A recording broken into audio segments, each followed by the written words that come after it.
السلام علیکم میرے عزیز طلباء طالبات، میں امید کرتی ہوں آپ سب خیریت سے ہوں گے، اور الحمدللہ میں بھی اللہ کے فضل و کرم سے خیریت سے ہوں، اور اللہ تعالیٰ پوری امت مسلمہ کو اس وبائی امراض سے بچائے رکھے، آمین۔ اس وبا کے باعث ہمارا تعلیمی سلسلہ منقطع ہے۔ اب دار ارقم اسکول وقت کی قدر کو ملحوظ خاطر رکھتے ہوئے آپ کے لیے تدریسی سلسلے کا آغاز کر رہے ہیں، تاکہ آپ کے ضائع ہونے والے وقت کی تلافی ہو سکے۔ لہٰذا میں آپ کی اسلامیات کی ٹیچر ہوں، اور میں کوشش کروں گی کہ میں تدریسی سلسلے کو اپنے طلباء کے ذہنی معیار کے مطابق رکھ سکوں، تاکہ میرے طلباء اسباق کو بآسانی سمجھ سکیں۔ جماعت ہشتم کے طلباء طالبات کو باب نمبر 1 سے باب نمبر 3 سبق نمبر 6 تک سلیبس مہیا کیا جا چکا ہے۔ آج ہم باب سوم سبق نمبر 7 سے اپنے تدریسی سلسلے کا آغاز کریں گے۔ سب سے پہلے میں آج کی ڈائری آپ لوگوں کو دکھانا چاہوں گی، جس میں واضح ہو جائے کہ ہمارے طلباء نے سبق کا کون سا حصہ جو ہے وہ آج یاد کرنا ہے۔ یہ ہماری ڈائری ہے، اور آج ہمارا ٹاپک ہوگا عدل و احسان، سبق نمبر 7، پڑھائی سبق نمبر صفحہ نمبر 32 اور سوال نمبر 1 جو ہے وہ آج ہم تفصیلی پڑھیں گے انشاءاللہ۔ بسم اللہ الرحمن الرحیم۔ آج کا ہمارا عنوان تھا عدل و احسان۔ عدل و احسان کیا ہے قرآن کی نظر میں، کیا ہے اس کی حیثیت کیا ہے اسلام کی روح سے۔ یہ اس سے لیسن پڑھنے سے پہلے ہم تھوڑا سا اس کے بارے میں قرآن حدیث کی روشنی میں دیکھیں گے کہ قرآن حدیث کی روشنی میں اس کی حیثیت کیا ہے۔ قرآن کی نظر میں سب سے پہلے ارشاد ربانی ہے، ان اللہ امر بالعدل والاحسان، بے شک اللہ عدل اور احسان کا حکم دیتا ہے۔ اور اللہ تعالیٰ کی اسماء گرامی میں سے ایک اسم عادل ہے، اور ہمارے پیارے نبی صلی اللہ علیہ وسلم اس دنیا میں عادل کے پیکر بن کر آئے تھے۔ اللہ تعالیٰ اپنے اتنی محبوب کتاب میں بار بار یہ فرما رہا ہے، ان اللہ امر بالعدل والاحسان، بے شک اللہ عدل کرنے والے اور احسان کرنے والوں کو پسند کرتا ہے، کیونکہ اللہ تعالیٰ کی اپنی صفت معاف کرنے کی ہے۔ اللہ تعالیٰ کسی کے ساتھ زیادتی کرتا ہی نہیں ہے، تو پھر ظاہری بات ہے جب اس کی یہ صفت ہے تو وہ یہی چاہتا ہے کہ میری مخلوق میں بھی یہی صفت ہو۔ اس کے بعد ہم حدیث کی روشنی میں عدل کا واقعہ تھوڑا سا بیان کریں گے۔ ایک دفعہ رسول اکرم صلی اللہ علیہ وسلم نے غزوہ حنین کے موقع پر مسلمانوں کے ہاتھ آیا مال غنیمت جو تھا وہ بہت زیادہ تھا، تو اس میں سے مصلحتاً جو تھا وہ نئے مسلمانوں کو زیادہ دے دیا۔ ایک منافق شخص جو تھا وہ کھڑا ہوا اور اس نے کہا، اس تقسیم میں عدل کا لحاظ نہیں رکھا گیا۔ مسلم شریف کی روایت ہے کہ جب رسول اکرم صلی اللہ علیہ وسلم کو اس بات کا پتہ چلا تو آپ صلی اللہ علیہ وسلم نے فرمایا، من یعدل اذ لم یعدل، اگر میں عدل نہیں کرتا تو کون عدل کرے گا؟ مطلب کہ رسول اکرم صلی اللہ علیہ وسلم کی ذات جو تھی وہ ہمارے لیے مشعل راہ تھی۔ جب ان کی شخصیت جو تھی وہ عدل کا ایک پیکر تھی، تو ظاہری بات ہے اس سے زیادہ بڑا عادل کون ہو سکتا ہے۔ اصل میں رسول اکرم صلی اللہ علیہ وسلم نے یہ جو تقسیم مال کی تھی وہ اس لیے کی تھی کہ کیونکہ جب نئے جو مسلمان ہوئے تھے وہ عرب قبائل کے بہت بڑے سردار تھے، وہ بڑی شان و شوکت کے مالک تھے، اور وہ اسلام کو جو تھا وہ پھلتے پھولتے دیکھا، اس کی ظاہری شان و شوکت انہوں نے دیکھی، اور انہوں نے دیکھا کہ اتنے بڑے بڑے جو لشکر ہیں کفار کے، مسلمان بڑی آسانی سے ان کو جو ہے وہ شکست دے دیتے ہیں، بالکل بڑی مفلسانہ حالت میں ہوتے ہیں، نہ ان کی اتنی اچھی خوراکیں ہیں، نہ ان کے پاس اتنا جنگی ساز و سامان ہے، نہ ان کے پاس کوئی مال ہے، اس کے باوجود ان کا جذبہ اتنا بلند ہے، تو وہ کون سی طاقت ہے اسلام میں جو ان کو اتنا ابھارتی ہے؟ اس ظاہری شان و شوکت کو دیکھ کے وہ اسلام کی طرف راغب ہوئے تھے، تو پھر ظاہری بات ہے اس شان و شوکت کو دیکھتے ہوئے حضور صلی اللہ علیہ وسلم نے ان کو باقی مسلمانوں پہ اس لیے ترجیح دی کہ وہ اسلام کی طرف راغب ہوئے ہیں، تو ان کا دل جو ہے وہ اسلام کی طرف ہی مائل رہے۔ اس کے بعد ہم دیکھتے ہیں کہ ہم اپنے ساتھ عدل کتنا کرتے ہیں، اپنی ذات کے ساتھ ہم عدل کا کیا حساب رکھتے ہیں۔ ایک دفعہ حضرت سلیمان فارسی رضی اللہ تعالیٰ عنہ کے پاس وہ کسی کے پاس مہمان گئے، تو انہوں نے دیکھا کہ وہ جو صحابی ہے وہ ساری رات عبادت کرتا رہا ہے۔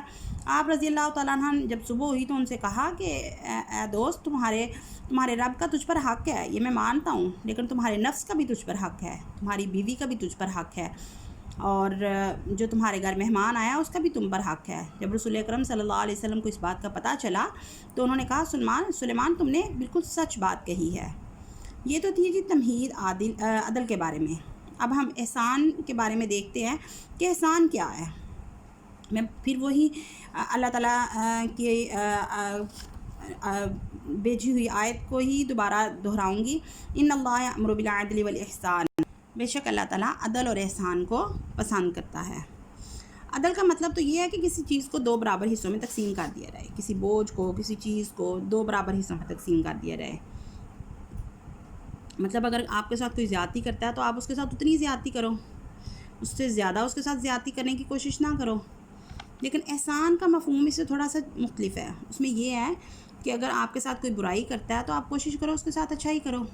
ہمارا دین بھی یہی سکھاتا ہے ہمیں، کیونکہ مسلمانوں کا حسن اخلاق ہی تو تھا۔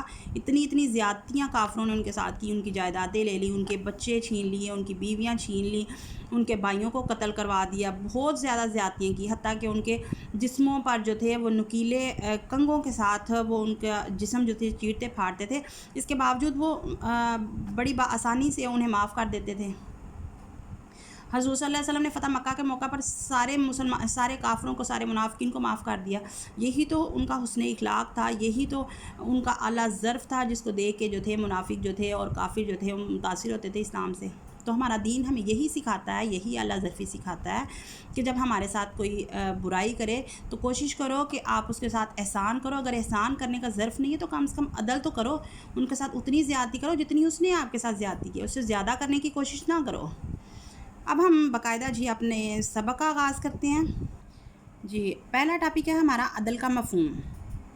عربی زبان میں عدل کہتے کسے ہیں؟ کسی بوجھ کو برابر دو حصوں میں اس طرح بانٹ دیا جائے کہ ان دونوں میں کوئی کمی پیشی نہ ہو۔ عدل سے مراد یہ ہے کہ کسی کے ساتھ برائی کرے تو اس کے ساتھ اتنی ہی برائی کی جائے، اور اس طرح ہر کام مناسب وقت پر کرنا بھی عدل کی ہی ایک صورت ہے۔ ہر چیز کو موضوع مقام پر رکھنا بھی عدل کی ہی ایک صورت ہے۔ دراصل یہ تو ہم نے پڑھا عدل کا مفہوم کہ کسی کے ساتھ جتنا کوئی آپ کے ساتھ زیادتی کرے، جتنا کوئی کام آپ کو کہے اتنا کرو، اس کے ساتھ مناسب وقت پہ اس کا کام کاٹ دو۔ ہر چیز کو مناسب یا موضوع جگہ پر رکھنا، اس کے ساتھ اتنا برابر کا سلوک کرنا، یہ تو عدل تھا۔ اب عدل کی ضد مطلب اس کے مخالف یا اس کے متضاد جو ہے وہ لفظ ہے ظلم۔ ظلم کے معنی کیا ہے یہ ہم پڑھتے ہیں۔ کس شخص کی حق تلفی کرنا یا اس کے ساتھ زیادتی کرنا، اس کی برائی کے مقابلے میں زیادہ برائی کرنا۔ حق تلفی ہوتا ہے کسی کو جو اصل حق ہے وہ بھی اس سے چھین لیا جائے، اس برابر کا دینا تو دور کی بات، جو اصل ہے وہ بھی اس سے چھین لیا جائے، یا کسی کو کام کو غیر مناسب وقت پر کرنا، یا کسی چیز کو غیر موزوں مقام پر رکھنا، یہ سارا کچھ جو ہے یہ ظلم میں آ جائے گا۔ اگر ہم کسی پر ظلم کر رہے ہیں تو یہ ساری خوبیاں جو ہیں وہ ایک ظالم میں پائی جائیں گی۔ اس کے بعد اگلا ہمارا ٹاپک جو ہے وہ ہے احسان۔ پہلے ہم نے پڑھا عدل کا مفہوم، اب ہم پڑھیں گے احسان کیا ہے۔ احسان کا مفہوم کیا ہے؟ احسان یہ ہے کہ کسی کے ساتھ برائی کے بدلے میں برائی نہ کی جائے، بلکہ اس کی برائی معاف کر دی جائے اور اس کے ساتھ اس کو معاف کر دیا جائے، اس سے درگزر کیا جائے۔ اور احسان یہ بھی ہے کہ نیکی میں پہل کی جائے۔ ظاہری بات ہے جب آپ کسی کو معاف کرو گے تو کوشش یہی ہے کہ نیکی میں پہل کر رہے ہو آپ، نیکی کے بدلے میں زیادہ نیکی اور برائی کے بدلے میں بھی بھلائی کی جائے۔ مطلب آپ کے ساتھ کوئی برے سے برا سلوک کر رہا ہے تو کوشش کرو اپنا ظرف اتنا اعلیٰ رکھو اور اپنا معاملہ اللہ پہ چھوڑ دو اور کہو کہ چلو ٹھیک ہے، جو تم نے کیا وہ تمہارا کام، اب میں مسلمان ہونے کے ناطے تمہیں معاف کرتا ہوں۔ اور اللہ کو یہ کام بڑا ہی پسند ہے۔ وہ لوگ جو رات کو سونے سے پہلے اپنے گرد و نواح میں جتنے بھی لوگ ان کے ساتھ کسی نے زیادتی کی ہے یا جو بھی اس کے ساتھ ظلم ہوا ہے، اگر وہ سونے سے پہلے اپنے دل میں اس کو معاف کر کے سوتا ہے تو اس کے بارے میں ارشاد ہے، حدیث ہے اور اس کا مفہوم میں آپ کو بتا رہی ہوں کہ اس کے بارے میں ارشاد ہے کہ قیامت کے دن انبیاء اور صدیقین میں سے اس شخص کو اٹھایا جائے گا۔ اور اتنا اعلیٰ درجہ جب اللہ تعالیٰ دے رہا ہے تو پھر کوشش کرنی چاہیے کہ ہم چھوٹی چھوٹی باتیں جو ہیں لوگوں کی معاف کر دیں۔ اگر معاف کرنے کا ظرف نہیں ہے تو کم سے کم اتنا بدلہ لیں جتنا وہ حق رکھتا ہے۔ جیسا کہ سورہ مائدہ میں ہے 6 پارے میں کہ اگر کوئی آپ کا کان کاٹتا ہے یا آنکھ کاٹتا ہے یا دانت نکالتا ہے تو اس کے ساتھ اتنا ہی اس کو نقصان پہنچاؤ، اس سے زیادہ کوشش نہ کرو اس کو نقصان پہنچانے کی۔ اس کے بعد ہے اعدلوا هو اقرب للتقوی، ارشاد ربانی ہے عدل کرو یہ تقوی کے زیادہ قریب ہے۔ تقوی کیا ہے؟ تقوی پرہیزگاری، ٹھیک ہے۔ پرہیزگار تب بنتا ہے جب ہم اللہ کے احکامات پہ عمل کرتے ہیں، ہم عدل کرتے ہیں، ہم احسان کرتے ہیں۔ جب احسان کریں گے تو ہم متقی بنیں گے اور متقی جو ہیں وہ اللہ کے پسندیدہ بندوں میں شامل ہو جائے گا۔ تو اتنا چھوٹا سا کام کر کے ہم اگر اللہ کے نیک بندوں میں شامل ہو سکتے ہیں تو پھر ہمیں کوشش کرنی چاہیے کہ ہم اپنی دنیا کے ساتھ ساتھ اپنی آخرت بھی سنواریں۔ اگلا ارشاد ہے وَأَحْسِنُوا إِنَّ اللَّهَ يُحِبُّ الْمُحْسِنِينَ، لوگوں کے ساتھ احسان کرو، اللہ تعالیٰ احسان کرنے والوں کو پسند کرتا ہے۔ پہلے تو کہہ رہے ہیں کہ عدل کرو، اگر عدل کرنے کی آپ میں ظرف ہے تو پھر کوشش کرو کہ احسان کرو۔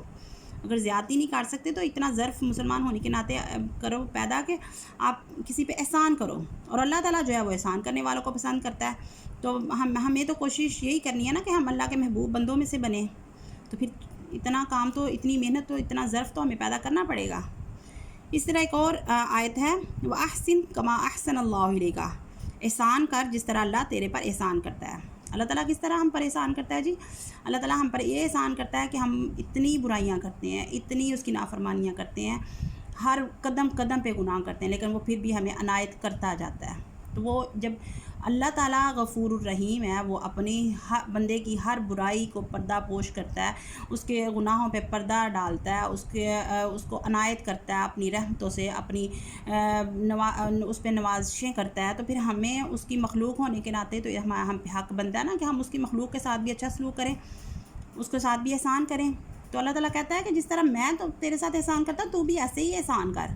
اور اللہ تعالیٰ نے ہر انسان کے ساتھ احسان کیا ہے، اس لیے اس کو بھی اللہ کی مخلوق کے ساتھ احسان کرنا چاہیے۔ یہاں تک تو تھا جی ہماری آج کی ریڈنگ کا کام، اور آپ کو نوٹس انشاءاللہ مل جائیں گے۔ اس کا فرسٹ کویسچن ہے عدل کا مفہوم، عربی میں عدل کے کیا معنی ہے اور شریعت میں عدل سے کیا مراد ہے؟ ویسے تو آپ لوگوں کو نوٹس ریٹن فارم میں مل جائیں گے، چلیں، لیکن ابھی فی الحال ہم اس کا دیکھتے ہیں۔ اس کا فرسٹ کویسچن ہے عدل کا مفہوم۔ عدل کے مفہوم میں فرسٹ ہیڈنگ ہو جائے گی اس میں عربی میں عدل سے کیا مراد ہے، اور عدل سے مراد عربی زبان میں عدل اسے کہتے ہیں کسی بوجھ کو دو برابر حصوں میں اس طرح بانٹ دیا جائے کہ ان دونوں میں ذرا بھی کمی بیشی نہ ہو۔ اور دوسرا، اس کویسچن کا دوسرا پارٹ تھا شریعت میں عدل سے کیا مراد ہے۔ شریعت میں عدل سے مراد یہ ہے کہ جو شخص کسی کے ساتھ برائی کرے اس کے ساتھ اتنی ہی برائی کی جائے، اور اس طرح ہر کام مناسب وقت پر کرنا بھی عدل کی ایک صورت ہے۔ ہر چیز کو موضوع مقام پر رکھنا بھی عدل ہی کہلاتا ہے۔ یہاں تک ہمارا فرسٹ کویسچن آ جائے گا، اور انشاءاللہ اب ہم نیکسٹ جو ہے اس کے لانگ کویسچنز اور نیکسٹ ریڈنگ کل انشاءاللہ پڑھیں گے۔ اللہ حافظ، اپنا بہت خیال رکھیے گا۔